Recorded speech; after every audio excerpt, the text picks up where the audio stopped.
Hello dear student, मैं वासिफ और आज के एनर्जी कंजर्वेशन की क्लास में हम पिछले टॉपिक को आगे बढ़ाते हुए बात करेंगे आज के टॉपिक के बारे में।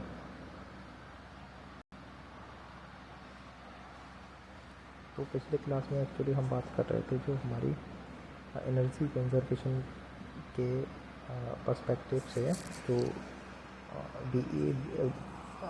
ब्यूरो एनर्जी एफिशिएंसी ने जो हमारे ये जो कुछ बिल्डिंग के पर्सपेक्टिव में कुछ जो कोड्स रखे हुए हैं उनको बेसिकली हम डिस्कस कर रहे थे, जिनका मोटिव क्या था उनको हम फॉलो करते हुए कम से कम ऊर्जा को यूज़ करें और उसका इफ़ेक्ट क्या होगा। एक तो जो हमारी लाइफ स्टाइल है वो उससे आसान होगी और जो उसका इकोसिस्टम है वो भी उस पर भी कोई ज़्यादा हानिकारक प्रभाव नहीं पड़ेंगे। तो डिफरेंट एस्पेक्ट उसमें थे, जैसे कि दीवारों के दीवारों के लिए कौन कौन से पेरीमीटर सेट किए गए थे, और ऐसे ही था एक कि जो रूफ वगैरह इंसुलेशन वगैरह जिसमें हमने पढ़ा था इंसुलेटर का यूज़ करना, और ऐसे ही था HVAC क्या होता है, जो AC का जो पूरा इंस्टॉलेशन होता है, तो उसके बारे में हम डिस्कस कर रहे थे। तो उसी को आगे बढ़ाते हुए आज का हमारा जो पॉइंट है वो है HVAC प्रणाली से हवा को स्थानांतरित करने वाले नलिकाओं को बंद करने वाली ऊर्जा कुशल इमारत को बनाए रखने के लिए महत्वपूर्ण है। अटारी क्रॉल स्पेस बिना गर्म तहखाने या गैराज के माध्यम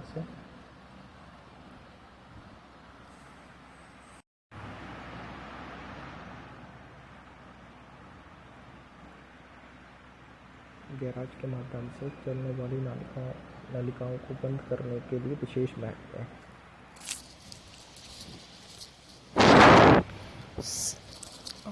क्या है? सीलेंट मैस्टिक या धातु समर्थित पन्नी टेप के साथ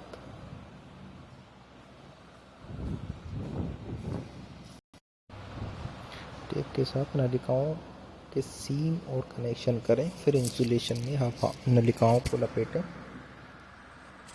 इंसुलेशन सर्दियों में सर्दी और गर्मियों में गर्म होने से नलिकाओं को बचाए रखेगा। अब क्या है? अब जो टॉपिक है वो है उच्च क्षमता वाले जल तापक को बचाए रखेगा, क्योंकि पानी के व्यावसायिक उपयोग के लिए 7% और घरेलू उपयोग के लिए 15% हिस्से के लिए पानी का तापन आवश्यक है। पानी की तापक प्रक्रिया का चयन करने के लिए उच्च दक्षता वाली इमारत के लिए आवश्यक है। टैंक रहित जल तापक ज़रूरत पड़ने पर पानी को गर्म करता है, जिससे आपात उपयोगी कार्य किए जाने वाली ऊर्जा समाप्त हो जाती है। नेक्स्ट है एक उच्च क्षमता भंडारण टैंक जल तापक स्थापित करें। उच्च दक्षता वाले पानी के तापक मानकर मॉडल की तुलना में 10 से 50% कम ऊर्जा का उपयोग करते हैं। उपयोगिता बिलों पर ऊर्जा और धन की बचत करते हैं। एक उच्च दक्षता वाला हीट पंप जल तापन संग्राहक टैंक के आसपास की हवा से पानी में ऊर्जा ट्रांसफ़र करता है। उच्च दक्षता वाले हीट पंप जल तापन लंबे समय तक ठंडे मौसम के साथ गर्म जलवायु में सबसे प्रभावी होते हैं। देखो, एक उच्च दक्षता वाले सौर जल तापन ऑपरेटिंग लागत को 90% तक कम कर सकते हैं। एक ऊर्जा कुशल भवन के लिए अक्षय ऊर्जा स्रोत कौन कौन से हैं उनके बारे में अब हम बात करेंगे। देखें क्या है। अक्षय ऊर्जा की लागत प्रभावी रूप के लिए ग्रिड बंदे और जो पीवी पैनल इस्तेमाल करें, सौर फोटोवोल्टिक प्रकाश हीटिंग और शीतलन प्रणाली उपकरणों और गर्म पानी सहित एक इमारत की सभी ऊर्जा ज़रूरतों को पूरा कर सकते हैं। इसी तरह से अपने ऊर्जा देने वाले या ऑफ ग्रिड के माध्यम से इलेक्ट्रिक ग्रिड से जुड़ी एक छोटी वायु प्रणाली स्थापित करें। एक छोटी भवन विद्युत प्रणाली 90 से 40% तक बिजली के बिल कम कर सकती है। विभिन्न प्रकार के अनुप्रयुक्त पंप पानी सहित एक छोटी भवन प्रणाली का उपयोग कर सकते हैं। एक छोटी मिश्रित इलेक्ट्रिक प्रणाली घर की प्रवाह हवा इलेक्ट्रिक और घर सौर इलेक्ट्रिक को जोड़ती है। एक मिश्रित प्रणाली उन क्षेत्रों में सबसे अच्छी है जहां दिन और के अलग हवा और सौर प्रणाली के लिए अधिकतम समय होता है। बहते पानी के साथ गुणों पर छोटा जल विद्युत अक्षय ऊर्जा का एक सरल और सुसंगत रूप है। एक सूक्ष्म निर्जलीकरण प्रणाली के लिए टरबाइन प्रणाली के पहिए और पंप की आवश्यकता होती है ताकि बहते पानी की ऊर्जा को गौण ऊर्जा में परिवर्तित किया जा सके और फिर बिजली में। अब देखते हैं कि जो लाइटिंग के जो किस तरह से हम अच्छी तरह से वहाँ पे बनाए रख सकते हैं एनर्जी कंजर्वेशन के लिहाज से। हमें क्या करना है, देखें, एक तो सजेस्ट किया गया है कि एलईडी जो लाइट्स होती है उनको यूज़ करने के लिए और बोल रहे हैं कि जो एलईडी ऊर्जा कुशल टिकाऊ और लंबे समय तक चलने वाले होते हैं। तो बेसिकली कहने का मतलब ये है कि जो ट्रेडिशनल हमारे बल्ब होते हैं वो तो एक तो ऊर्जा कंज्यूम ज़्यादा करते हैं और जो एलईडी लाइट्स होते हैं वो ऊर्जा को कम कंज्यूम करते हैं, लगभग उसका 1/10 तक और उससे भी कम, और ड्यूरेबल भी उनसे ज़्यादा होते हैं। तो वो ये है कि उपयोग में नहीं होने पर प्रकाश बंद करने वाले पाइमर और फोटोकल्स जैसे नियंत्रण स्थापित करें। डिमर्स जब हल्के स्तर को कम करने के लिए उपयोग किया जाता है। तो कहने का मकसद ये है गाइस, दूसरे पॉइंट में जो लाइट यूज़ कर रहे हैं, अब जब उनका यूज़ नहीं हो रहा है तो हमें कुछ ऐसे रेगुलेटर जो होते हैं, जैसे अपने फ़ैन वगैरह में देखोगे सीलिंग फ़ैन में, जब हम उनको अपनी सहूलियत के हिसाब से उनकी जो रोटेशन है वो ज़्यादा और कम कर सकते हैं। इसी तरह से जो लाइटिंग भी इस तरह से वहाँ पे रेगुलेट होना चाहिए कि वो उसको कम और ज़्यादा किया जा सके, ताकि जो एक तो एनर्जी की भी सेव होगी और आपका इलेक्ट्रिसिटी भी बिल कम आएगा, जिसके नतीजे में आपके पैसे की भी बचत होगी। और जहाँ उपयुक्त हो वहाँ टास्क प्रकाश का उपयोग करें। एक टास्क लाइट एक सामान्य ओवरहेड लाइटिंग की तुलना में कम ऊर्जा की खपत करती है। अब देखें, जो हम हाउस होल्ड में अपने घरों में या फिर कमर्शियल बिल्डिंग वगैरह में जो हम डेली यूज़ की जो उपकरण यूज़ करते हैं, मशीन जो यूज़ करते हैं जैसे रेफ्रिजरेटर वगैरह, तो वो क्या कह रहे हैं, ऊर्जा स्टार रेफ्रिजरेटर का चयन करें क्योंकि वे गैर युग मॉडल की तुलना में 15% कम ऊर्जा का उपयोग करते हैं। इसके अलावा फ्रेम में लगे हुए फ्रीजर वाले रेफ्रिजरेटर निम्न फ्रेम में लगे हुए इकाइयों की तुलना में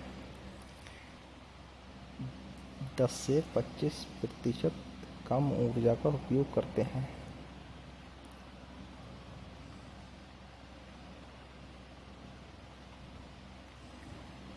अब देखें डिशवॉशर के बारे में क्या बोल रहे हैं। ऊर्जा स्टार डिशवॉशर का चयन करें। ऊर्जा स्टार डिशवॉशर संघीय मानकों द्वारा आवश्यकता से कम पानी और ऊर्जा का उपयोग करते हैं। डिशवॉशर को वर्तमान में प्रति चक्र या उससे कम 4.25 गैलन पानी का उपयोग करना चाहिए। गैलन का ये एक उसका बेसिकली लिक्विड वगैरह को की एक यूनिट है, और जो यूरोपियन कंट्री यूएसए वगैरह में जो वो पेट्रोल वगैरह बिकता है वो गैलन के ही हिसाब से बिकता है। और एक गैलन में मेरे ख्याल से एक गैलन इक्वल टू होता है 3.7 लीटर, यही होता है शायद।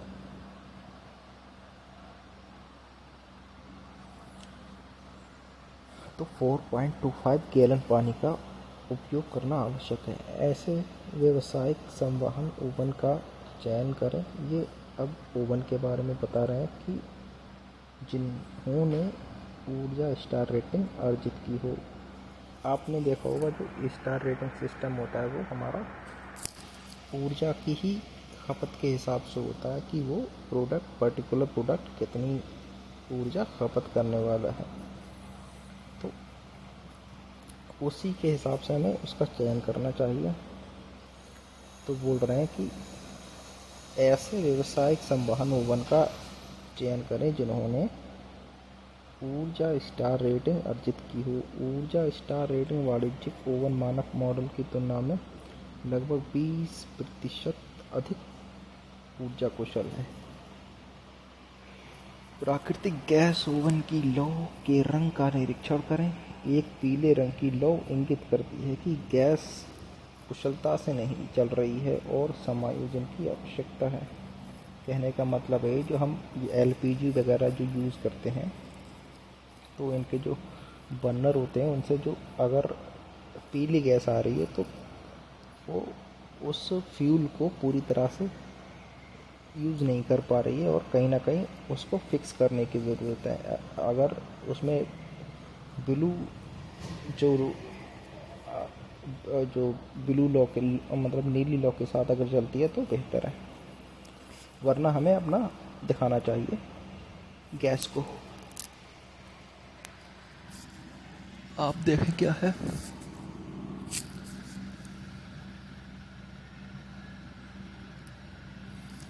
एक प्राकृतिक गैस ओवन या रेंज पर एक स्वचालित इलेक्ट्रिक इग्निशन सिस्टम गैस को बचा सकता है, क्योंकि प्रायोगिक प्रकाश लगातार जल नहीं रहा है। ऊर्जा स्टार टेप बर्नर और रिफ्लेक्टर को साफ रखें ताकि वे गर्मी से बेहतर ढंग से प्रतिबिंबित करें। ऊर्जा की बचत करें। ऐसे कपड़े के वॉशर और ड्रॉयर का चयन करें जिन्होंने स्टार रेटिंग जिन पे हुई हो।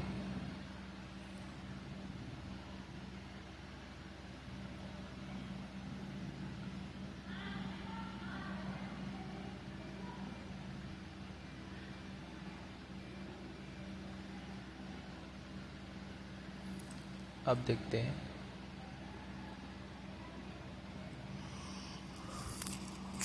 ऊर्जा कुशल इलेक्ट्रॉनिक्स, कंप्यूटर और कार्यालय के उपकरण।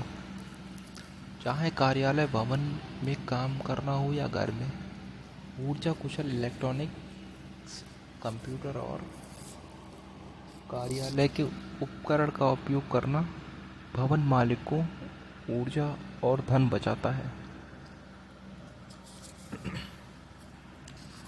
ऊर्जा स्टार लेवल वाले कार्यालय उपकरण खरीदें जो मानक कार्यालय उपकरण की सीधी बिजली बचा सकते हैं। लैपटॉप या कंप्यूटर का उपयोग करें क्योंकि लैपटॉप डेस्कटॉप कंप्यूटर की तुलना में बहुत कम ऊर्जा का उपयोग करते हैं। कंप्यूटर पर स्लीप मोड और पावर मैनेजमेंट फीचर का उपयोग करें। जब यूज़ ना कर रहा हो तो हम स्लीप मोड में लगा दें उसको।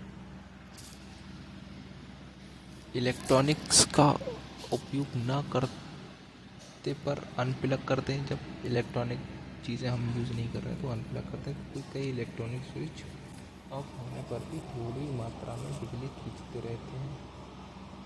ऊर्जा पर ये छोटे ड्रॉ बिजली का उपयोग करने वाले अधिकांश उपकरण भी हो सकते हैं। डीवीडी प्लेयर, बिजली, स्टीरियो, कंप्यूटर, बैटरी, चार्जर, रसोई के उपकरण। ऊर्जा विभाग ऊर्जा और धन बचाने के लिए कंप्यूटर, मॉनिटर, प्रिंटर आदि को बंद करने के लिए निम्नलिखित दिशा निर्देशों की सिफारिश करता है।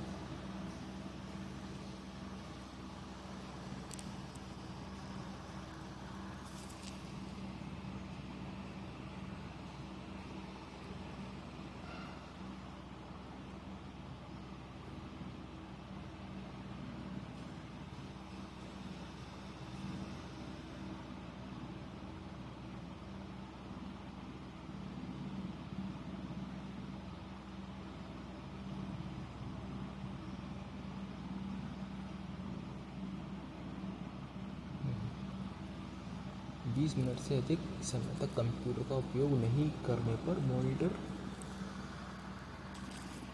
बंद कर दें। भवन बनाने के अधिक ऊर्जा कुशल तरीके। अब कुछ और भी पार्ट्स दिए गए हैं।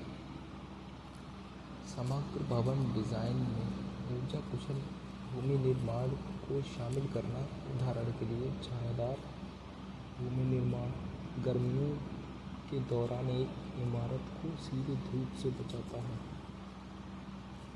और सर्दियों के दौरान अधिक धूप को खिड़कियों के माध्यम से पहुंचाता है। इसके अतिरिक्त एक इमारत के दक्षिणी और पश्चिमी तरफ पेड़ लगाने से इमारत को ठंडा रखा जा सकता है, क्योंकि वो सर्दियों के दौरान इमारत पर सीधे गिरने से सूरज की रोशनी को रोकता है। इसके बाद जब पेड़ अपनी पत्तियों खो देता है तो पेड़ इमारत तक अधिक धूप पहुंचने की अनुमति देते हैं। अधिभोग sensor CO2, carbon dioxide sensor और वायु गुणवत्ता अलार्म के साथ सिस्टम नियंत्रित रणनीति का अनुकूलन करें। न केवल सजावट के लिए बल्कि ऊर्जा की बचत के लिए भी विंडो उपचार कवरिंग करें। उदाहरण के लिए ट्रिपल लेयर सेलुलर शेड आपके उपयोगिता बिल को काफ़ी कम कर सकते हैं और भवन के इंटीरियर को अधिक आरामदेह बना सकते हैं।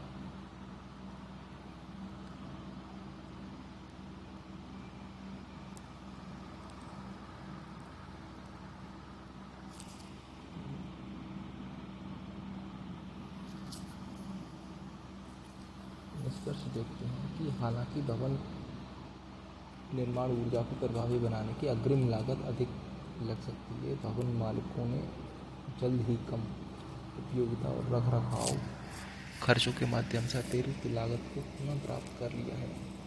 इसके अलावा एक इमारत में ऊर्जा कुशल सुविधाओं को शामिल करना इसे और अधिक मूल्यवान बनाता है। वास्तव में मैकग्रा हिल कंस्ट्रक्शन सर्वे ने बताया कि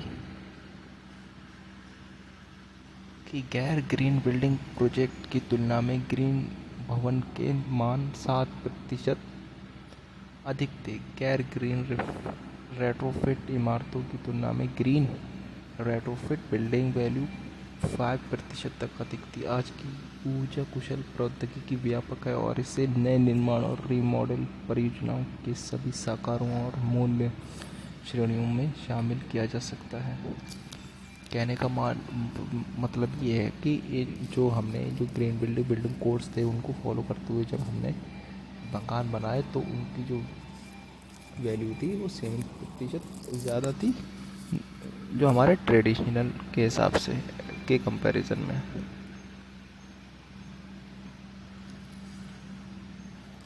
नेक्स्ट जो पॉइंट है वो है ऊर्जा का उपयोग प्रदीपन, तापन, शीतलन, खाना पकाने, कपड़े धोने और मनोरंजन आदि क्षेत्रों में होता है। ऊर्जा बचत के अवसरों का उपयोग कर ऊर्जा का संरक्षण किया जा सकता है और लघु और सस्ते उपायों को तुरंत क्रियान्वित करना चाहिए। अब ये कुछ यूज दिए गए हैं। साधारण वाट 100 बल्ब के स्थान पर CFL 75 से 80 तक कम ऊर्जा की जा सकती है। CFL साधारण बल्ब की तुलना में 8 गुना अधिक चलता है। और दिन में सूर्य के प्रकाश का अधिकतम उपयोग करना चाहिए। भोजन अवकाश एवं कक्ष से बाहर जाते समय ज़रूरी पंखे, लाइटें, AC बंद कर देना चाहिए। ISI जो इंडियन स्टैंडर्ड्स जिनको मार्क किया गया है, विद्युत उपकरणों और साधनों का इस्तेमाल करना चाहिए। अच्छी गुणवत्ता और ऊर्जा दक्ष उपकरणों को ही इस्तेमाल करना चाहिए।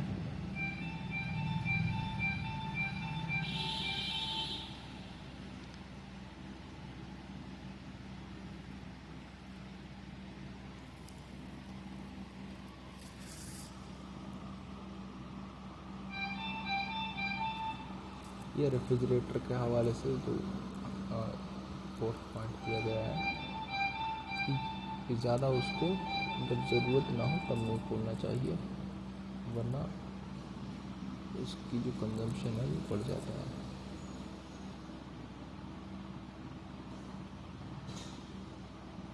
नेक्स्ट क्या है, घरों के वातानुकूलित AC है को धूप में सीधे नहीं रखना चाहिए। इसके लिए शेड बनाकर 6% तक ऊर्जा की बचत की जा सकती है।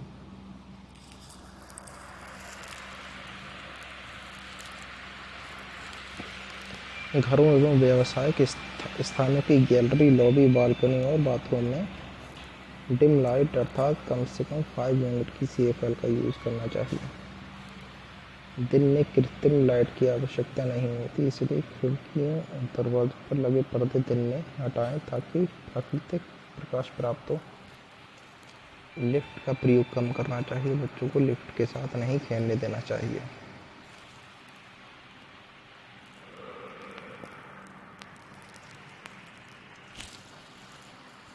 मेज पर पढ़ने के लिए टेबल लैंप का प्रयोग करना चाहिए ताकि संपूर्ण कमरे में बत्ती जलाए बिना आपकी गतिविधि को जारी रखें।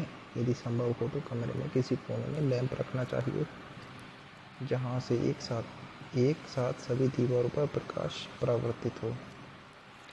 अब गाइस, इस तरह से हमारा जो ये चैप्टर था ऊर्जा संरक्षण ये ख़त्म होता है। अब इसकी जो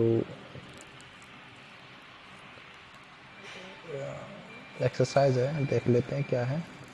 लेकिन पहला पूछा गया है कि EC BC क्या है। तो EC BC एक्चुअली क्या कह सकते हैं कि कुछ पैरामीटर्स थे जो बिल्डिंग कंस्ट्रक्शन के हवाले से अगर उनको फॉलो करते हुए हम अपने घरों का या फिर अपने बिल्डिंग्स का जब कंस्ट्रक्शन करते हैं तो वो एक तो आपकी एनर्जी को कंजर्व करेगा, आपकी एनर्जी को सेव करेगा और उसके जो असरात हैं डाइवर्स जो मनफी असरात जो हैं उसके वो एटमॉस्फेयर पे कम है। मनफी असरात मतलब नेगेटिव जो उसके इफ़ेक्ट हैं वो जो एटमॉस्फेयर है, माहौल जो है, माहौलियात, उस पर कम पड़ेंगे। अब इसी तरह से उसकी विशेषताएं हो जाएंगी कि क्या क्या उन्होंने रिकमेंडेशंस को भी हम उनकी विशेषता में काउंट कर सकते हैं। तो गाइस ये थे कुछ। अब जो हमारा टॉपिक है वो रहेगा, देखते हैं।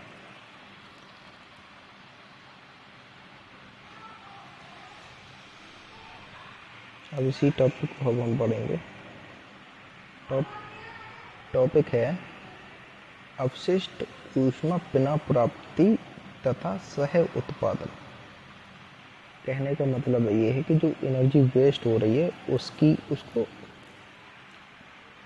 रिकवर करना और उसको रीजनरेट करना। इसको अब हम अगली क्लास में देखेंगे।